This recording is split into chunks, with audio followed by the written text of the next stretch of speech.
Então, boa noite a todos, um feliz sábado, sejam todos bem-vindos. Neste momento, nós vamos iniciar nossa palestra, que tem como tema depressão, sintomas, causa e tratamento. E quem vai passar este assunto tão importante para nós é a irmã Lázara Moreira, tá? Ela é da Sembra.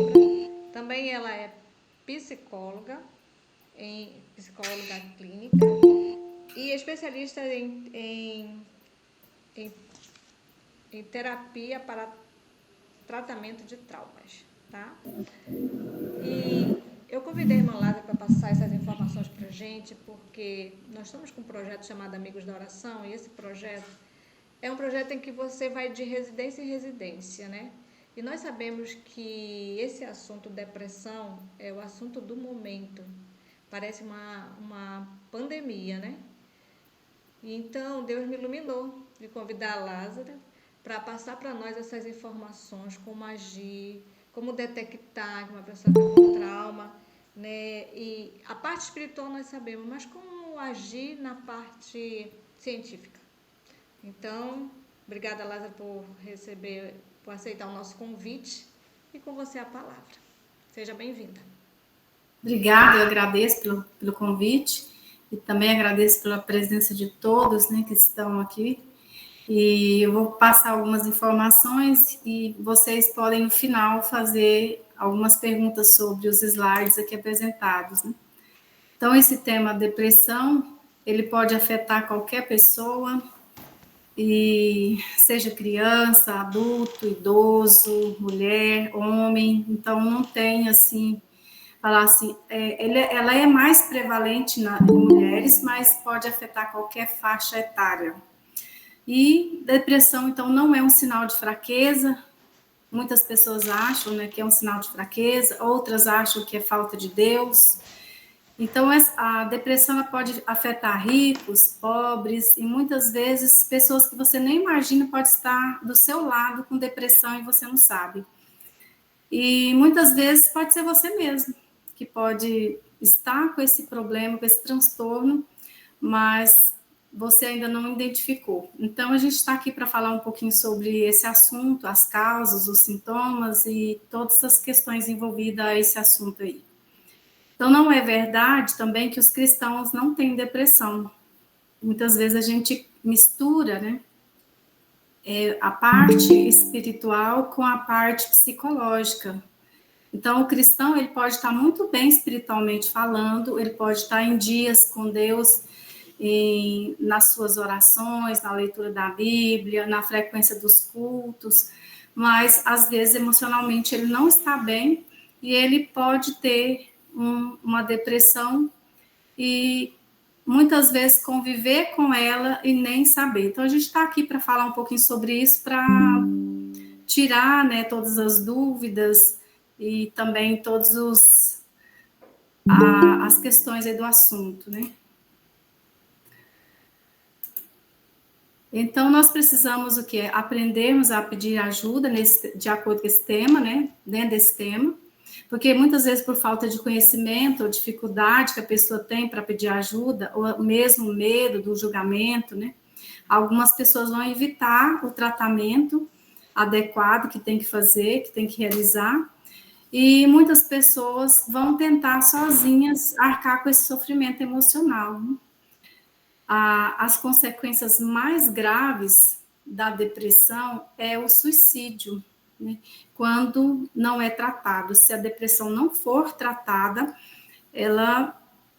a consequência é o suicídio, a consequência mais grave. É claro que tem outras consequências menores, né, que nós vamos falar, mas vamos falar um pouquinho sobre o suicídio aí. O suicídio, então, ele ocorre a cada 40 segundos no mundo, diz a OMS, a Organização Mundial da Saúde, e o suicídio também é a principal causa de morte entre os jovens de 15 a 29 anos. Então, a vivência de uma dor emocional, às vezes é intolerável para aquele indivíduo, para aquela pessoa, e é o que mais caracteriza o estado de uma pessoa prestes a cometer o suicídio. Então, ela não quer tirar a vida, ela quer ficar livre daquela dor emocional. É uma dor tão intensa, ela não sabe como resolver, aquela dor emocional chegou no limite intolerável, então a pessoa, ela desorganiza o cérebro e muitas delas vê como saída o suicídio. Então, a relação entre depressão e suicídio na literatura mostra essa associação, que os transtornos mentais são mais de 90%, né? Aqui a literatura fala que por trás do suicídio existe um transtorno mental, ou mais de um, né? Os transtornos mentais, então, estão associados aos suicídios, e a depressão, ela se destaca, o transtorno mental se destaca, é a depressão. Aqui nós temos algumas distorções mentais por mulheres, né? Mulheres que têm ideia suicida, elas podem pensar pensamentos negativos, como eu estarei melhor se eu estiver morta, meu bebê ficará melhor sem uma mãe deprimida, porque tem muitas mulheres que podem ter depressão pós-parto e pode estar com esse pensamento distorcido dessa forma. Meus pais não gostam de mim e será melhor eu não estar aqui. Meu marido não me quer, assim ninguém me quer. Eu nunca serei capaz de lidar com a minha vida. A vida não faz sentido. Eu sou um peso para os outros. Então, aqui são apenas alguns exemplos de algumas distorções que a mente faz, porque a pessoa deprimida, ela tem muitos pensamentos negativos, então, existem muitas distorções e vem muitas questões, e esses pensamentos são muito rápidos, são pensamentos perturbadores e que influenciam a mente da pessoa deprimida. Agora, o que nós temos que fazer uma separação é entre a tristeza e a depressão. Tristeza não é depressão, embora a tristeza faça parte, é uma emoção que faz parte do transtorno, mas não é a mesma coisa. Então, tristeza é um sentimento que é normal, diante de perdas, diante de alguma dificuldade da vida, diante de algumas situações, mas essa tristeza, ela é passageira. Ela tem um prejuízo funcional limitado, e a pessoa que está sentindo a tristeza, ela vai reagir se ela tiver algum estímulo positivo, se alguma coisa boa acontecer, se ela tiver alguma notícia agradável, se algo bom acontece, ela vai reagir a isso e vai sair da tristeza. Então, a tristeza, ela tem um fator causal, existe uma causa, um motivo, a pessoa sabe por qual motivo ela está triste, se ela for procurar, investigar, ela vai saber e encontrar essa causa. E a tristeza, então, ela não tem uma lentidão psicomotora, e a tristeza, ela vai passar, ela vai melhorar com o tempo. Já a depressão, não, já ela é totalmente diferente. Ela é um transtorno de humor, ela é duradoura, existem vários prejuízos funcionais, né? Como a pessoa não conseguir trabalhar, não ter motivação, ficar desanimada, então existe vários prejuízos sociais, prejuízos pessoais, e a pessoa, ela não vai reagir a estímulos positivos. Ela pode ter uma boa notícia, ela pode ter uma coisa agradável, ela pode ter um evento para ir, qualquer evento que seja positivo, ela não vai reagir. E a depressão, ela não tem uma causa específica, não existe um fator causal em si específico.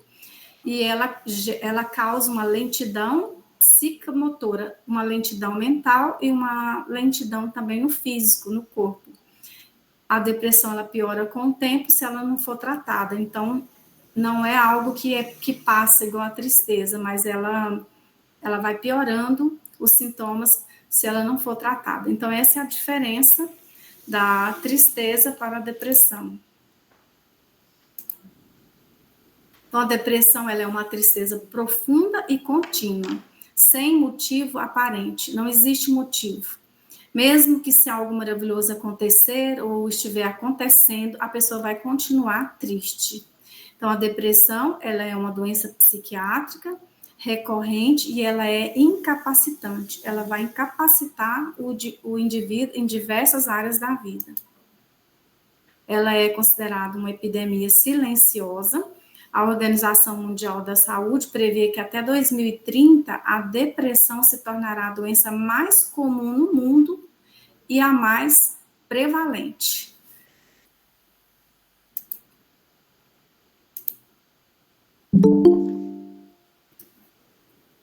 Vou voltar um pouquinho. Aqui nós temos alguns dados da OMS.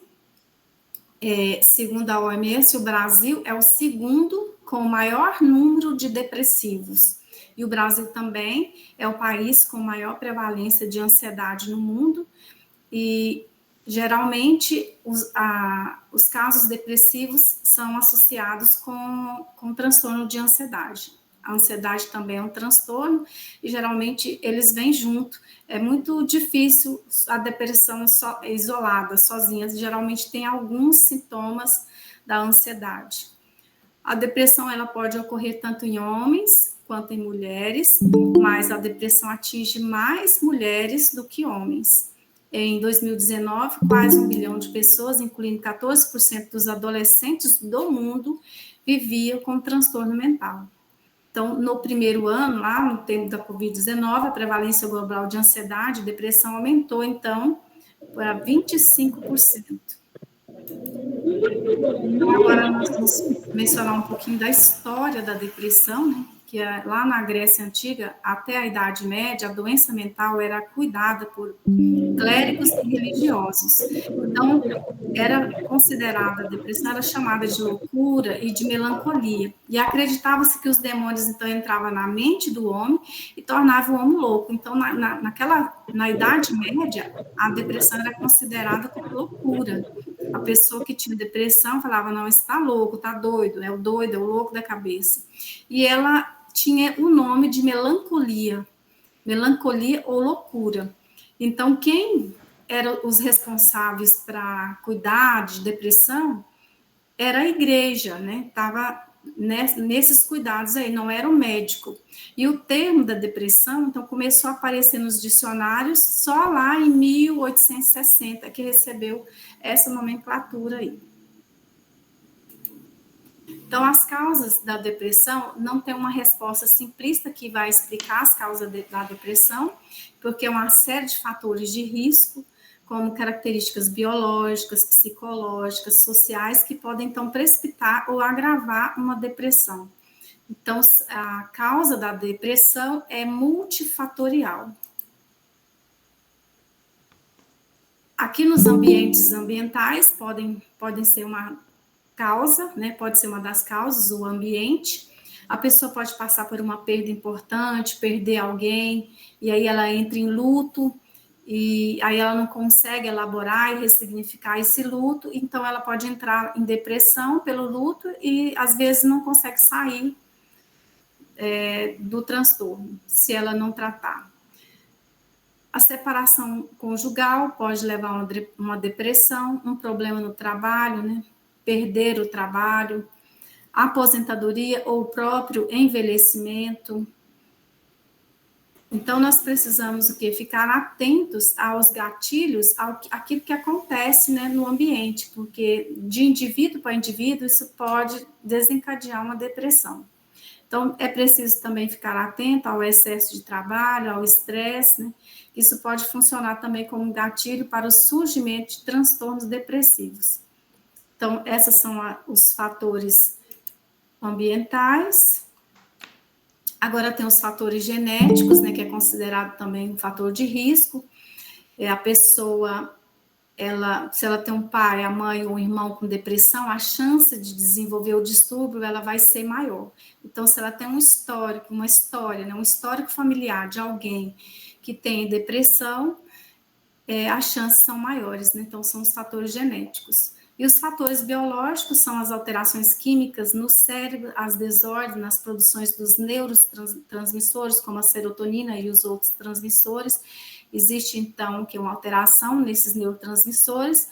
Então, são os fatores biológicos. E os fatores sociais, né? também podem desencadear a depressão, né? A pessoa pode vivenciar qualquer privação social, uma negligência, né? E as doenças, né? Qualquer adoecimento pode, então, levar a pessoa a ter a depressão. Aqui eu coloquei como exemplo câncer, mas pode ser qualquer adoecimento, né?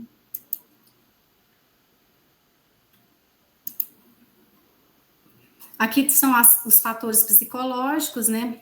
São traumas na infância, traumas não resolvidos, né? Abuso sexual na infância está associado à maior prevalência de depressão na vida adulta. Abusos físicos, que são as surras, né? Crianças que apanharam bastante, que tiveram uma infância com muita violência física. Traumas gestacional, né? Quando a pessoa ela não foi desejada e não foi planejada, então isso também está arquivado na mente, pode ser causador. Falta de apoio social, tem pessoas que às vezes não têm uma rede de apoio, né? São pessoas vulneráveis. A morte e a perda do pai ou da mãe, uma autoestima baixa, ou seja, são vários fatores psicológicos, né? Aqui eu citei apenas alguns, mas são vários fatores.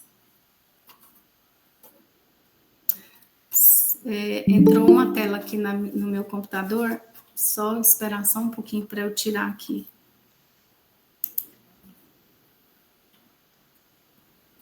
Pronto. Entramos aqui, então, agora na parte... Saiu da tela. Vocês estão conseguindo ver, gente? Saiu. Estamos vendo. Voltou aqui para mim. Sim, estamos vendo aqui. Essa parte voltou. A parte aqui é a mais importante, é a parte dos sinais e sintomas, né, de depressão. Aqui tem uma lista de 9 sintomas. Nós temos aqui em vermelho o humor deprimido na maior parte do dia e a perda do interesse ou prazer. Uma pessoa que está com depressão, ela precisa ter esses 2 sintomas, é obrigatório ter esses 2.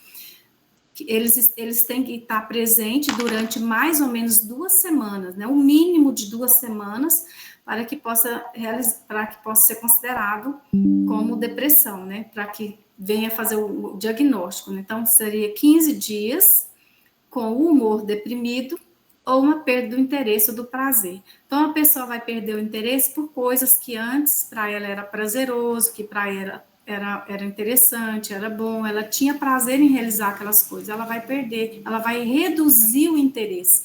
Às vezes ela não vai perder completamente, mas ela vai reduzir o interesse de coisas simples, como arrumar a casa, como sair de casa, sair com os amigos, ir à igreja, coisas que era da rotina dela, ela vai diminuir o interesse e o prazer de fazer aquilo. E o humor dela vai alterar, ele vai ficar um humor deprimido na maior parte do dia. Então, esses 2 primeiros sintomas, durante 15 dias ou mais, 15 dias é o mínimo. Se eles estão presentes, esses 2 sintomas, aí sim a gente vai considerar o restante dos outros sintomas, que é perda ou ganho significativo de peso, sem a pessoa estar fazendo dieta, né? A pessoa não está de dieta, ou ela emagrece, ou ela ganha peso. Então, tem também uma redução ou um aumento do apetite quase todos os dias. Ou ela não está com apetite, ou ela aumenta o apetite.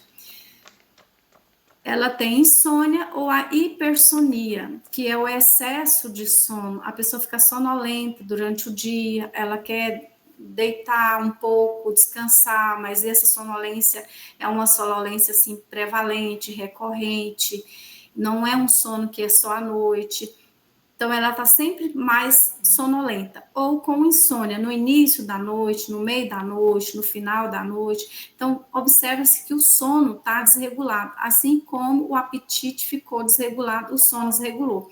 Então, a depressão, ela tem os sintomas físicos.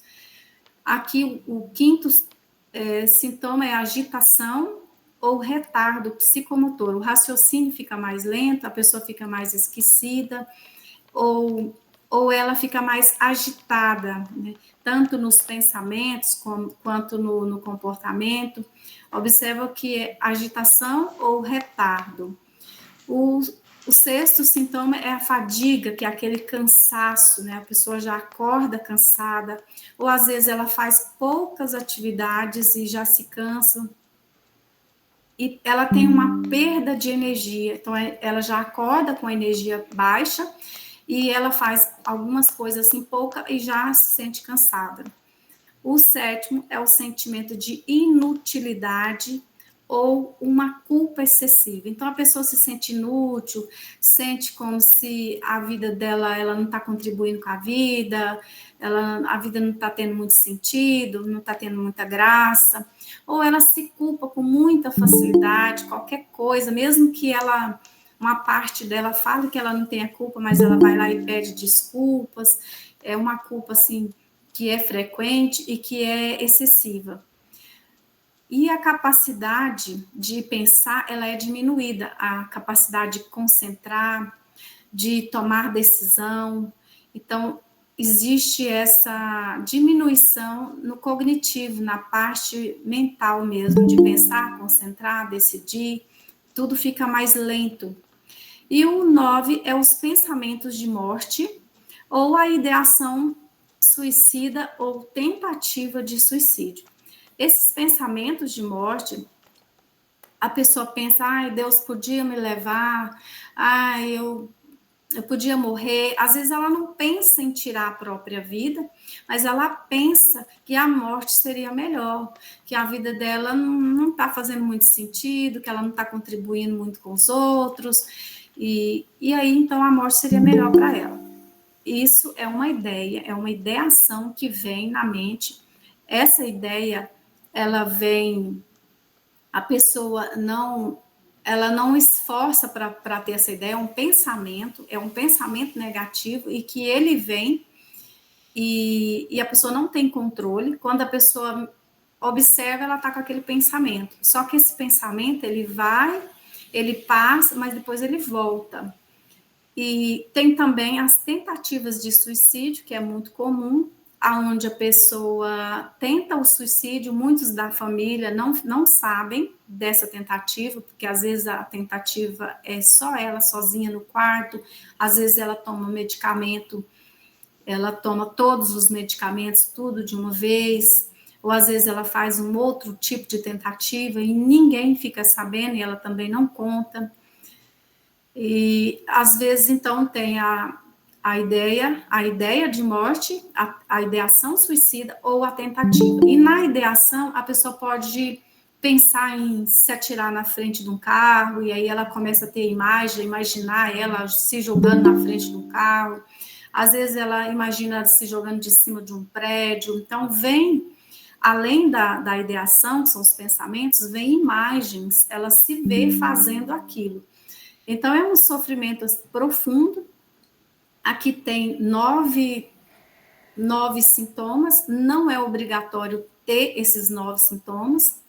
A pessoa pode ter menos sintomas, mas o que é obrigatório é os 2 primeiros, o humor deprimido e a perda do interesse. Esses 2 são obrigatórios. Depois, os demais, a pessoa pode ter 1 sintoma, ou pode ter 2, pode ter 3, né? E aí depende de pessoa para pessoa. Aqui temos, deixa eu só voltar aqui. Aqui no cérebro, né? As áreas do cérebro que são afetadas pela depressão são 3 áreas, né? O sistema límbico, que é o responsável, a parte que regula as emoções, que a motivação, né? Então, aqui tem a parte emocional, aqui estão concentradas todas as emoções, aonde essa parte é desregulada, essa emoção aqui, às vezes a pessoa pode ficar mais nervosa, mais irritada, às vezes a depressão não é a tristeza em si, mas é mais uma irritabilidade que é presente. E todo o sistema límbico, então, essa interação, essa regulação está desregulada. E temos aqui também a parte do córtex pré-frontal, que é responsável por atividades mais sofisticadas da mente humana, aonde afeta a capacidade do planejamento, da execução das atividades, né, daquele raciocínio, então é afetado. E a parte do hipotálamo, que as sensações de fome, o desejo sexual, raiva, sono, né? Pessoas com depressão, então altera, como eu falei, o sono, o apetite, e altera também a libido, né? Que é o desejo sexual também é alterado. Tem vários tipos de depressão. A depressão maior, né?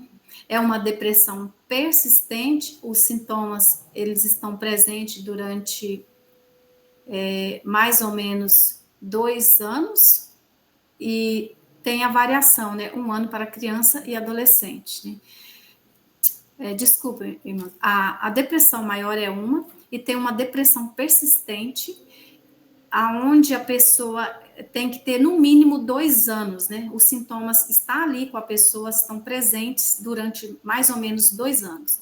E 1 ano para criança e 1 ano para adolescente. Então, tem vários tipos: depressão pós-parto, depressão psicótica, depressão sazonal. Então, mas a mais conhecida, a mais comum é a depressão maior. Eu falei dos sintomas lá atrás, que são os sintomas da depressão maior, e estou agora mencionando essa depressão persistente, que é uma depressão que ela perdura mais tempo, que é esse tempo aí de 2 anos. Essa depressão persistente, nós chamamos ela de distimia, que é uma depressão crônica, que ela é menos severa, com sintomas mais leves, quase imperceptíveis, todos aqueles sintomas que eu mencionei lá atrás, que são da depressão maior, a pessoa vai sentir ele, mas tudo não com tanta intensidade. Então, ela é uma depressão crônica, por isso que o mínimo dela é 2 anos, mas a pessoa pode até nascer e lá na fase da infância se tornar depressiva, e aí ela vai para a fase adulta e ela nem percebe que ela tem uma depressão crônica. Aquilo para ela é tão comum, tão normal, natural, que ela convive com aqueles sintomas, que ela começa a achar que aquilo ali é normal, ela não trata e ela também não sabe que aquilo é uma depressão, ela pensa que é só uma melancolia, né? Então, o paciente ele pode achar que os sinais estão relacionados à personalidade, que ele sempre foi daquele jeito mesmo. Então, ela aprende a conviver com aqueles sintomas, né, e aquela sensação de tristeza, e ela não sabe que isso é uma depressão. Aqui eu coloquei uma distimia, o exemplo de uma distimia de uma criança, e esse termo distimia, ele é originário da Grécia Antiga e significa mau humor. Então, uma criança com mau humor é uma criança de 8 anos, a cor preferida da criança é preta, e mesmo com estímulo, mesmo com estímulos prazerosos que criança gosta, brinquedos, brincadeiras, né? A criança não esboça às vezes um sorriso, não esboça muita alegria, ela não se sente muito bem, você não vê essa criança ali vibrar como criança vibra, né? É uma criança mais apática, mais apagada. Então, essa criança pode ter passado por traumas psicológicos, que pode ser separação dos pais, que levou essa criança a se deprimir, pode ser lá na gestação, que essa criança às vezes não foi aceita lá. São vários fatores, né? Então, a criança, do exemplo aqui, é uma criança de 8 anos que já tem a depressão da distimia, que ela é, assim, mais disfarçada, os sintomas são mais suaves. Aqui eu coloquei sobre como é feito o diagnóstico da depressão, que é o diagnóstico clínico, né, que pode ser feito somente pelo médico ou pelo psicólogo, que são os especialistas para tratar as pessoas com transtornos mentais, e a depressão também pode estar associada a outros transtornos psiquiátricos, e que tem vários níveis de intensidade. Um deles eu citei lá atrás, que foi a ansiedade, que também é um transtorno, mas existe mais de 300 transtornos psiquiátricos, né? Então, ela pode estar associada com outros transtornos, o transtorno bipolar, então são vários outros. A depressão, ela pode ser leve, ela pode ser moderada ou ela pode ser grave, vai depender da intensidade daqueles sintomas. Então, ela vai passar por níveis, né? Uma pessoa pode conviver com uma depressão leve por muito tempo e do leve passar para moderada se não tratar. Se não trata, também pode passar para grave. Então, pode passar aí, aumentar a intensidade dos sintomas. Se ela tinha 2 sintomas, pode passar a ter 3, depois pode passar a ter 4 com o tempo, e assim vai agravando. E chega no momento que a pessoa descobre que ela tem um transtorno, mas ela já vem convivendo com o problema há muito tempo. O tratamento. O melhor tratamento é aquele que inclui o uso de medicamentos que ajudam a regular a química cerebral. Tem pessoas que vão precisar do medicamento. Então, às vezes a pessoa pensa assim, não, mas eu não quero usar o medicamento da farmácia, eu quero ficar só com o natural, eu quero tomar só aqui, mas tem muitos casos que o natural não vai resolver, e principalmente se essa pessoa estiver com o sintoma de ideação suicida, pensamento de morte, o que vai segurar essa crise é o medicamento. Então, e a combinação da psicoterapia com o medicamento também é importante. Tem muitos casos que vai precisar da psicoterapia e o medicamento. E tem casos que só a psicoterapia já resolve sem o medicamento. Aí a gente precisa fazer uma avaliação, qual é o grau, qual é o nível de depressão, se é leve, se é moderado, se é grave, se tem ideação suicida, se não tem, para a gente saber qual é o plano de tratamento ideal para aquela pessoa. Então, a medicação, ela vai fazer o quê? Aliviar aqueles sintomas, ela não vai curar a depressão, mas ela vai tirar aqueles sintomas, sintoma de angústia, aqueles sintomas de muito choro, de chorar com facilidade. Então, só de eliminar os sintomas, a pessoa já tem um alívio, aí ela já consegue o quê? Passar pelo processo que é o tratamento. O tratamento é um processo, então não é algo rápido, né? Vai de pessoa para pessoa, mas que a medicação pode auxiliar e ajudar muito. Então, tem casos que a gente avalia e fala, olha, você vai no seu psiquiatra e vai pedir a medicação para você, porque no seu caso precisa, é necessário. O psicólogo, ele não passa medicamento, mas ele encaminha para o psiquiatra, que vai, então, fazer a medicação correta para aquela pessoa, né? A psicoterapia, ela trabalha com diversos exercícios mentais, onde vai trabalhar os traumas, vai trabalhar as causas da depressão, vai trabalhar aquilo que causou, que levou ao problema.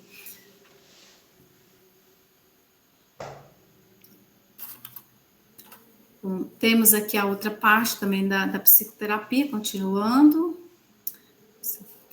Ela pode auxiliar, então, nos processos de depressão, eliminando as crenças psicológicas, resolvendo conflitos, regulando as emoções. A gente vai dar vários exercícios mentais para regular as emoções, saber identificar a emoção, o que fazer quando estiver sentindo tristeza, qual é o exercício para poder remover a tristeza no momento, até a gente retirar as causas. Ela vai auxiliar na reestruturação psicológica do indivíduo e ajudar ele também a resolver alguns conflitos que podem estar gerando, que podem ser os causadores da depressão. Então, a psicoterapia, ela vai auxiliar nas causas da questão do problema. Então, a pessoa com depressão, ela precisa de muito apoio, principalmente o apoio familiar. Então, os familiares também precisam compreender o que é a doença, quais são os sintomas daquela doença, para poder ajudar a pessoa a encorajar, né, o deprimido a seguir as instruções médicas, porque às vezes a pessoa vai ter dificuldade para poder seguir aquelas instruções, vai ter dificuldade para tomar o medicamento, às vezes vai tomar medicamento a mais, às vezes vai esquecer. Então, é necessário esse apoio. Encorajar o deprimido a fazer atividade física, porque é muito importante, né, quando existe a atividade física, existe uma redução naqueles sintomas, 50% daqueles sintomas podem ser reduzidos com atividade física diária, com frequência, né? E contar, então, com o afeto de familiares e amigos esclarecidos sobre a situação vai ser muito importante na restauração aí da saúde da pessoa com esse transtorno aí. Aqui eu coloquei um pouquinho a depressão em crianças, que aproximadamente 70% dos casos de depressão em criança apresentam queixas físicas, como dores, né? A criança se queixa com dor de cabeça, dor na barriga, né? A criança se queixa de cansaço, de tontura. Então, 70% dos casos tem crianças que já estão com esse transtorno aí também. Aqui eu coloquei os sinais e sintomas em criança, que são muito parecidos com os sinais e sintomas lá do adulto, mas tem um pouquinho de diferença. São o desempenho escolar da criança cai, né? Ela pode se recusar a querer ir na escola, ela tem a ansiedade de separação, não consegue ficar longe dos pais, ela quer ficar em casa e dá uma ansiedade quando ela se separa. Existe uma agitação nessa criança, ou ela fica hiperativa, movimentando muito. Existe fobias, né? Desejo de morrer, que às vezes a criança não entende muito, não consegue nomear muito bem ou falar sobre isso, mas pode existir. A fisionomia da criança é triste. Existe uma comunicação deficiente da criança, ela chora com facilidade. E aí ela perde a concentração, ela cai as notas na escola, não consegue concentrar muito bem, qualquer coisa desvia a atenção. E ela tem muitas queixas de dores, né, queixas somáticas, ela pode perder peso, pode ter insônia, e os pais não saberem que ela está com insônia, a criança às vezes está com insônia, mas não conta. E sintomas psicóticos, como a alucinação, alucinações auditivas, ou qualquer um outro tipo de alucinação. Então, é comum a criança ela não ter amigos, dizer que os colegas não gostam dela, então ela vai ficar com estima baixa, com pensamentos negativos. Ela pode apresentar um apego exclusivo e excessivo a algum animal, algum bichinho de estimação. E a criança, então, vai diminuir o prazer de brincar, né? Que é o que a criança mais gosta, também vai ser reduzido. A baixa autoestima também vai estar presente. E é importante destacar, então, que os professores, que são frequentemente os primeiros que vão perceber essas mudanças no comportamento da criança, e às vezes vão sinalizar isso para os pais. Lembrando que esses sinais e sintomas, né? Coloquei bastante sinais e sintomas, mas pode ser 2 sinais, 3, 4, 5, depende da criança, né? Não é necessariamente todos os sinais serem apresentados numa única criança. Aqui tem também os sintomas no adolescente, que costuma apresentar sintomas semelhantes aos dos adultos, mas os adolescentes deprimidos, eles não estão sempre tristes, né? Apresenta-se principalmente mais irritáveis e instáveis. Existe uma estabilidade no humor do adolescente. Ora ele está triste, ora ele está com muita raiva, ora é nervoso, ora ele está mais com medo. Ele então vai oscilar muito o humor, mas a característica prevalente no adolescente é a irritabilidade, podendo ter crises de explosões de raiva, né? Algum comportamento assim bem diferente, aquela explosão de ira mesmo. É muito comum. Então, mais de 80% dos jovens deprimidos apresentam então esse humor irritado. Observe que a porcentagem é bem alta. Então, esse jovem adolescente também vai ter essa perda de energia, vai ter essa apatia, vai querer ficar mais no quarto, mais fechado. Ele não está tão interessado em algumas coisas que era antes importante. Ele vai estar mais lento, com sentimentos de desesperança, sensação de culpa. Então, o seu sono também vai ser alterado, principalmente a hipersonia, ele vai dormir demais, né? Alteração, então, no apetite, no sono, no isolamento, que é muito frequente, e a dificuldade de concentração. O prejuízo no desempenho escolar, a baixa autoestima, as ideias e tentativas de suicídio e graves problemas de comportamento, especialmente o uso abusivo de álcool e de drogas. Então, os sintomas do adolescente são muito semelhantes aos sintomas do adulto. Esse acabou. Bom, acho que terminamos por aqui. Agora a gente vai atrás das perguntas, né? O que a gente poderia explicar um pouco melhor, o que ficou aí de dúvidas em qualquer um dos slides que a gente passou. Maravilha. Então, nós terminamos aqui a palestra. A Lázara apresentou quem chegou agora, estamos falando sobre depressão, suas causas, seus sintomas e tratamentos, com a doutora Lázara Moreira, que é psicóloga clínica. E se alguém tiver alguma pergunta relacionada a este assunto, é só levantar a mãozinha, tá? Nós vamos dar oportunidade para a irmã Lázara poder responder, ok? Então, essa foi a palestra que nós acabamos de passar para vocês, né? Espero que vocês tenham aprendido.